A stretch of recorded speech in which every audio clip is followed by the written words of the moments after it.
Γεια σας, καλή χρονιά, με υγεία, χρόνια πολλά. Εύχομαι ο καινούριος χρόνος να φέρει σε όλους μας αγάπη, χαρά, εκτός από υγεία που είναι το βασικότερο αγαθό όλων. Αγάπη, χαρά, ελπίδα, αισιοδοξία. Πολλές φορές λέμε αγάπη, χαρά, ευτυχία, αλλά και η ελπίδα και η αισιοδοξία είναι πάρα πολύ σημαντικά. Υπομονή και επιμονή να μπορούμε να επιτύχουμε τους στόχους μας, τις φιλοδοξίες μας και ό,τι ο καθένας έχει σκεφτεί. Έχουμε αρκετό καιρό να τα πούμε. Θα ξεκινήσουμε νέες εκπομπές, οι οποίες θα έχουν πολύ ενδιαφέροντα θέματα και θα έχουμε πάρα πολύ ενδιαφέροντες καλεσμένους, οι οποίοι θα σας αρέσουν, το κόνσεπτ όλο θα σας αρέσει πάρα πολύ, γιατί θα έχει να κάνει με θέματα που ναι, δεν μπορεί να έχουμε συζητήσει ίσως στο παρελθόν, αλλά θα έχουμε και διάφορους ειδικούς οι οποίοι θα μας μιλήσουν επί των θεμάτων αυτών. Σήμερα θα ήθελα να σας δράτω με της ευκαιρίας να σας αναφέρω και κάτι καινούριο το οποίο εγώ η ίδια έχω φτιάξει εδώ και κάποιους μήνες. Έχω γράψει με την συνάδελφο, την κυρία Μπομπότα Μαρίνα, η οποία είναι μια πολύ αξιόλογη συνάδελφος, ειδική παιδαγωγός, δασκάλα ειδική παιδαγωγός. Γράψαμε από κοινού ένα βιβλίο, το οποίο ονομάζεται «Μαθαίνω εύκολα» και αυτό, και έχει να κάνει με τρόπους διδασκαλίας των παιδιών με δυσκολίες, αλλά και μη, παιδιών τυπικής και μη τυπικής ανάπτυξης, αλλά πρακτικούς τρόπους. Το βιβλίο αυτό είναι σαν ένα εγχειρίδιο πρακτικών τρόπων αντιμετώπισης των δυσκολιών των παιδιών, τόσο από τους εκπαιδευτικούς των σχολικών μονάδων, όσο και από τους θεραπευτές και τους ίδιους τους γονείς. Κυρίως αναφέρεται σε παιδιά των πρώτων, όχι μόνο των πρώτων, των τάξεων του δημοτικού, και ξεκινάμε από τις πρώτες τάξεις μέχρι και την τελευταία, την έκτη δημοτικού, και είναι για παιδιά τα οποία δυσκολεύονται στη γραμματική, στην παραγωγή του γραπτού τους λόγου, στα μαθηματικά, σε πράξεις όπως πρόσθεση, αφαίρεση, πολλαπλασιασμό. Ο πολλαπλασιασμός είναι ένα κομμάτι το οποίο απασχολεί πάρα πολύ τόσο τους γονείς όσο τους εκπαιδευτικούς, αλλά και αγχώνει και αναστατώνει πάρα πολύ τα παιδιά.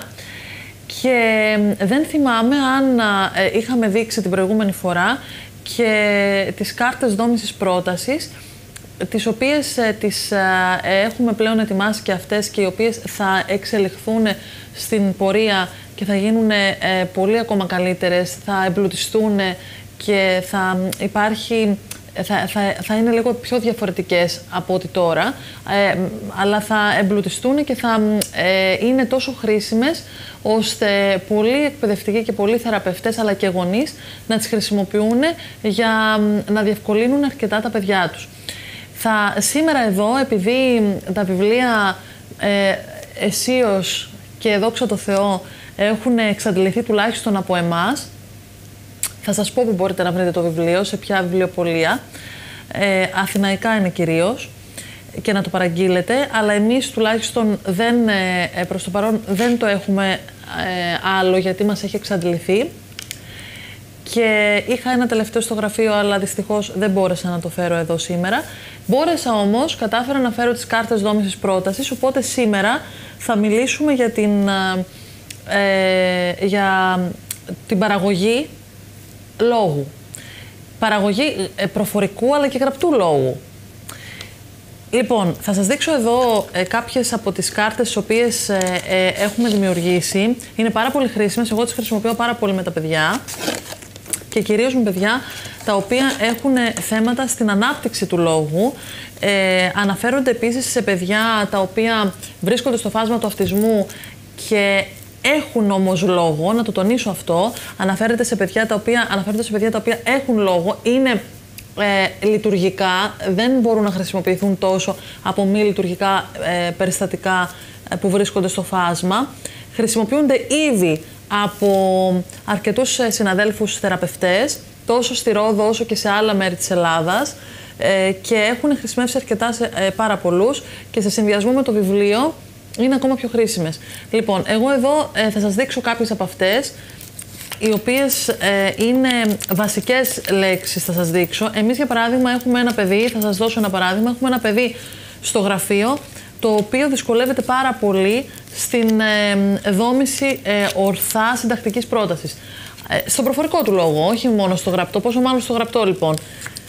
Λοιπόν, εγώ τις κάρτες αυτές τις έφτιαξα καταρχήν γιατί ήθελα να βοηθήσω τα δικά μας παιδιά, τα παιδιά των δικών μας γραφείων, και επειδή είδα ότι τα αποτελέσματα ήταν πάρα πολύ καλά, αποφάσισα ότι θα μπορούσαν να βοηθηθούν και άλλα παιδιά, και έτσι αποφάσισα να τις παρέχω και σε συναδέλφους, θεραπευτές και εκπαιδευτικούς, αλλά και σε γονείς. Έχουν πάρει και πάρα πολλοί γονείς. Λοιπόν, τώρα εγώ θα σας βγάλω κάποιες συγκεκριμένες κάρτες και θα σας εξηγήσω τον τρόπο που χρησιμοποιούνται. Αυτές οι κάρτες θα μπορούσαν να χρησιμοποιηθούν πάρα πολύ καλά από θεραπευτές οι οποίοι θέλουν, για παράδειγμα, να κάνουν ανάπτυξη περιγραφικού λόγου, κυρίως περιγραφικού λόγου και αφηγηματικού, θα έλεγα, στην πορεία, κατ' επέκταση, αλλά βοηθάει πάρα πολύ στον περιγραφικό λόγο. Όταν θέλουμε να αναπτύξουμε τον περιγραφικό λόγο των παιδιών, βοηθάνε πάρα πολύ οι κάρτες αυτές, και ξαναλέω ότι θα εμπλουτιστούν κι άλλο μέσα στους επόμενους μήνες, και επειδή προς το παρόν δεν έχουμε το βιβλίο, όπως σας είπα, θα σας δείξω, γιατί οι κάρτες παρέχονται μαζί με το βιβλίο, μπορείτε να τις πάρετε και ξεχωριστά, αλλά μαζί με το βιβλίο είναι ακόμα πιο χρήσιμες. Στην έκθεση που είχαμε κάνει στην Αθήνα του βιβλίου το καλοκαίρι, ήταν πάρα πολλοί οι οποίοι τις παίρνανε τις κάρτες μαζί με το βιβλίο. Γι' αυτό και μας είπαν αργότερα σαν ανατροφοδότηση ότι βοήθησαν πάρα πολύ οι κάρτες, αλλά και το βιβλίο πάρα πολύ. Οι εκπαιδευτικοί βγάζανε στο σχολείο φωτοτυπίες στα παιδιά.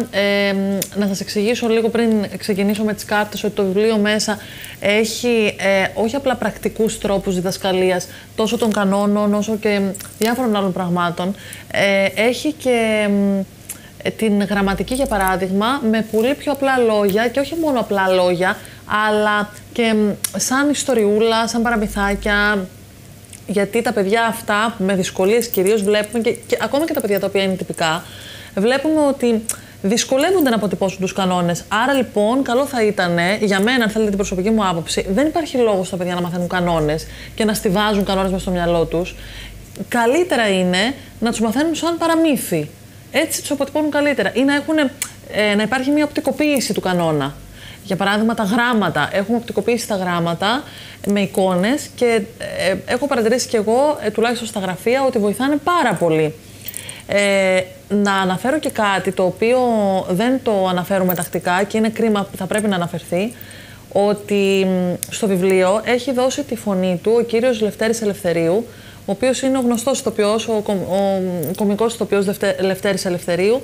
Ο Λευτέρης μας έκανε την τιμή να δώσει τη φωνή του στο βιβλίο από την πρώτη στιγμή που του ζητήθηκε, χωρίς να το σκεφτεί καν, και υπάρχει το barcode από πίσω με τη φωνή του Λευτέρη του Ελευθερίου, ο οποίος λέει τους κανόνες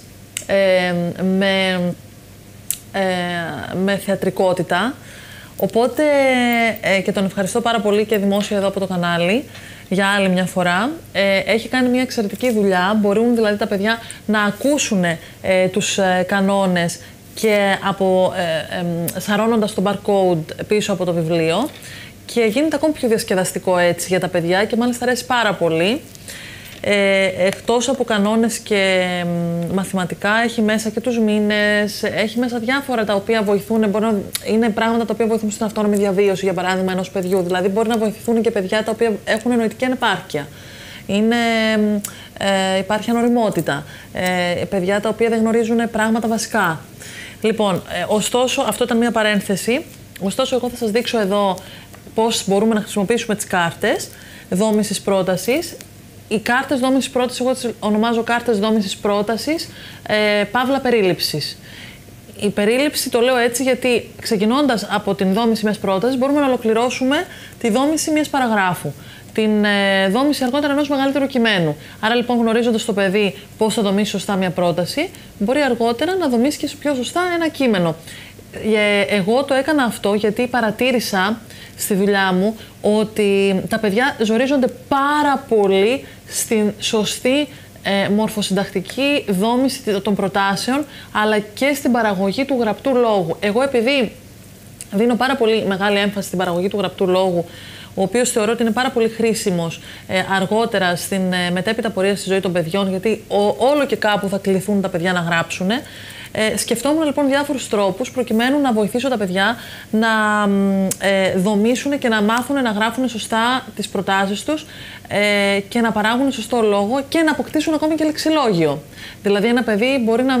Έχουμε εμείς ένα παιδί το οποίο δεν μπορεί να βάλει υποκείμενο, ρήμα, αντικείμενο, να δομήσει σωστά μια πρόταση. Οπότε ο λόγος του γίνεται ένα μπάχαλο, μπερδεύεται και δεν καταλαβαίνει τι λέει. Εδώ λοιπόν με αυτές τις κάρτες παρατήρησα ότι τα παιδιά τα δικά μου τουλάχιστον έχουν βοηθηθεί πάρα πολύ και από ό,τι μου είπανε σαν ανατροφοδότηση και άλλοι συνάδελφοι έχουν βοηθηθεί και άλλα παιδιά. Λοιπόν, εγώ εδώ θα προσπαθήσω να σας δείξω πώς ακριβώς χρησιμοποιούμε. Καταρχήν πάνω οι κάρτες έχουν εικόνες. Δεν θυμάμαι αν σας τις έχω ξαναδείξει, αλλά δεν πειράζει και να σας έχω ξαναδείξει, σας τις ξαναδείχνω. Λοιπόν,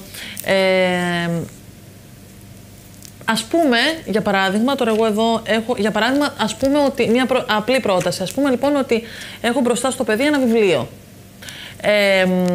Έχουμε πάρα πολλά παιδιά στο γραφείο που είναι παιδιά που βρίσκονται στο φάσμα του αυτισμού, αλλά είναι υψηλής λειτουργικότητας και θέλουμε να μάθουν να περιγράφουν τι είναι το βιβλίο. Ή ακόμα και τυπικά παιδιά που δεν έχουν κάποια δυσκολία, να μάθουν να περιγράφουν τι είναι το βιβλίο, να αναπτύξουμε τον περιγραφικό λόγο λοιπόν των παιδιών. Και ρωτάω, για παράδειγμα, λέω τώρα ένα όνομα στην τύχη. Νίκο, πες μου τι είναι βιβλίο. Το παιδί, συνήθως, από την εμπειρία μου, τα παιδιά λένε που διαβάζω. Δεν υπάρχει ούτε το ρήμα, ούτε σωστή μορφοσυντακτική δόμηση στην πρόταση. Άρα λοιπόν το παιδί δεν δομεί σωστά το λόγο του. Αμέσως και τον προφορικό του λόγο δεν το δομεί σωστά. Δεν λέει λοιπόν είναι κάτι που έχω για να διαβάσω. Ή δεν λέει, αυτό είναι μια πιο σύνθετη πρόταση αυτή που σας είπα. Μια πιο απλή θα μπορούσε να είναι κάτι που διαβάζω. Πάλι δεν είναι πολύ σωστή, αλλά τουλάχιστον έτσι ξεκινάμε και μετά την εμπλουτίζουμε. Εγώ θα σας πω λοιπόν την πιο απλή. Ξεκινάω λοιπόν με την εικόνα είναι. Λέω στο παιδί ότι αυτή η εικόνα είναι το είναι. Είναι ένα χέρι το οποίο δείχνει. Του εξηγώ. Αυτό σημαίνει είναι. Αυτό μπορείτε να το κάνετε από την ηλικία, από πολύ μικρές ηλικίες, όχι μόνο από το δημοτικό, από προνήπιο, νήπιο, μπορεί να μάθει το παιδί με αυτόν τον τρόπο.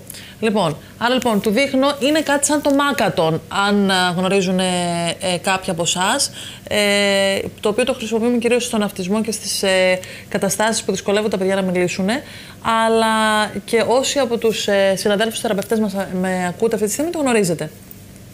Λοιπόν, άρα λοιπόν δείχνω την εικόνα με το είναι, τη βάζω κάτω, την τοποθετώ, εξηγώ στο παιδί τι είναι κάθε εικόνα, του δείχνω την εικόνα που είναι το ρήμα διαβάζω, την τοποθετώ μπροστά του και του δείχνω και την εικόνα που είναι το κάτι ή αλλιώς πράγμα, μπορεί να πει είναι πράγμα, λοιπόν, και το βάζω και αυτό μπροστά του και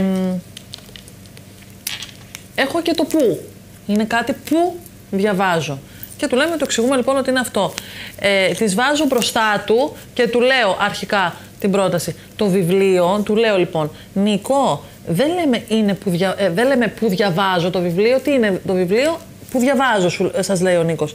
Λοιπόν, δεν το λέμε έτσι ακριβώς. Πώς το λέμε κυρία, και το εξηγείς στο παιδιό και του λες, είναι το βιβλίο τι είναι Νίκο, είναι πράγμα, είναι ζώο, είναι φυτό, είναι φρούτο. Λέει λοιπόν ο Νίκος ότι είναι πράγμα. Άρα λοιπόν πιάνουμε αμέσως την κάρτα που έχει να κάνει με το πράγμα και πιάνουμε και την κάρτα που έχει να κάνει με το είναι. Άρα, και του λέμε είναι κάτι ή είναι πράγμα, τις τοποθετούμε μπροστά του και μετά πιάνουμε την κάρτα που και το ρήμα διαβάζω και τις βάζουμε και τις 4 μπροστά του.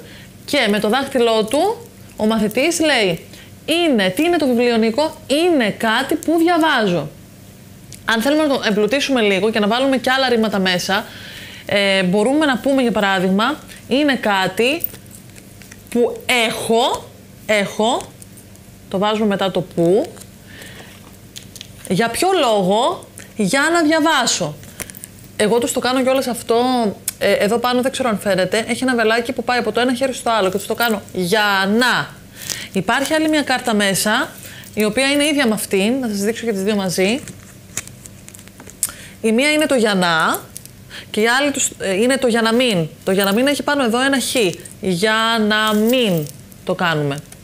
Λοιπόν, αυτό το για να μην, κάναμε για παράδειγμα με ένα μαθητή, τι είναι η ομπρέλα και βάζαμε τις κάρτες. Είναι κάτι, ένα πράγμα που έχω για να μην βρέχομαι. Λοιπόν, εγώ χθες χρησιμοποίησα με έναν πολύ εναλλακτικό τρόπο τις κάρτες αυτές και συνειδητοποίησα ότι ενδεχομένως δεν έχουν τοποθετηθεί μέσα κάποιες λέξεις, γι' αυτό σας είπα ότι θα εμπλουτιστούν τώρα κιόλας.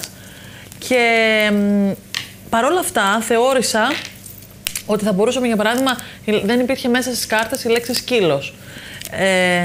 Δεν υπήρχε μέσα στις κάρτες, ναι, η λέξη σκύλος και το παίζει. Λοιπόν, και για να το φτιάξουμε κάπως διαφορετικά, να το εμπλουτίσουμε και να το αλλάξουμε λίγο, είπα στο μαθητή, ο οποίος ήταν της πρώτης τάξης, τι θα βάλουμε εδώ, τι κάνουμε. Του έδωσα μία εικόνα και να μου περιγράψει τι βλέπει στην εικόνα, χρησιμοποιώντας τις κάρτες δόμησης πρότασης. Και μου είπε λοιπόν, βλέπω, υπάρχει και το βλέπω μέσα, ένα παιδί που έχει ένα σκύλο, ήθελα να μου πει. Λοιπόν, το ουσιαστικό σκύλος, επειδή δεν υπήρχε μέσα και ακόμα και να υπήρχε θα το άλλαζα, δηλαδή θα το έκανα πάλι έτσι, τον έβαλα να γράψει πάνω σε ένα χαρτί τη λέξη σκύλο, ώστε να αναπτύξουμε και την παραγωγή του γραπτού του λόγου, δηλαδή όχι ακριβώς του γραπτού, να μπορέσει το παιδί να μάθει να γράφει, να εξασκηθεί στο γράψιμο. Και έτσι λοιπόν το παιδί βρήκε τι λείπει και τοποθέτησε μόνο του, έγραψε μόνο του τη λέξη σκύλος ή έγραψε μόνο του τη λέξη παίζει. Αυτά λοιπόν για τις κάρτες δόμησης πρότασης. Ήθελα να σας δείξω εδώ και καιρό λίγο πιο αναλυτικά. Μέσα στη σελίδα του γραφείου μπορείτε να βρείτε βίντεο, του μαθαίνω εύκολα, μπορείτε να βρείτε βιντεάκια σχετικά με το πώς χρησιμοποιούνται οι κάρτες και πώς ακριβώς μπορούν να βοηθήσουν. Ξαναλέω ότι είναι ιδιαίτερα χρήσιμες για παιδιά τα οποία έχουν δυσκολίες στην ανάπτυξη του λόγου τους και ιδιαίτερα χρήσιμες για παιδιά από προνήπιο μέχρι τις πρώτες τάξεις του δημοτικού σχολείου, ακόμα και για παιδιά τα οποία είναι μεγαλύτερης ηλικίας και δεν έχουν μάθει να δούμε σωστά τις προτάσεις τους. Και νομίζω ότι θα εξυπηρετήσουν πάρα πολύ όλους σας και τους γονείς. Προς το παρόν σήμερα αυτά είχα να σας πω και χάρηκα πάρα πολύ που τα είπαμε πάλι μετά από πάρα πολύ καιρό. Μου λείψατε πάρα πολύ, μου έλειψαν πάρα πολλοί εκπομπές και στο εξής θα είμαστε κοντά, θα είμαστε μαζί κάθε εβδομάδα, θα γυρίζουμε καινούργιες εκπομπές, θα σας φέρω και το βιβλίο να σας το δείξω. Και όπως σας είπα, θα κάνουμε πολλά καινούργια πράγματα εδώ, τα οποία πιστεύω ότι θα σας αρέσουν πάρα πολύ και θα τα ευχαριστηθείτε. Ελπίζω να περάσετε καλά σήμερα μαζί μας και θα σας περιμένω στην επόμενη εκπομπή που είναι την επόμενη εβδομάδα. Σας ευχαριστώ πάρα πολύ που μας παρακολουθήσατε και σήμερα. Καλή χρονιά και πάλι, με υγεία, χαρά και όλα τα προηγούμενα που είπαμε. Γεια σας!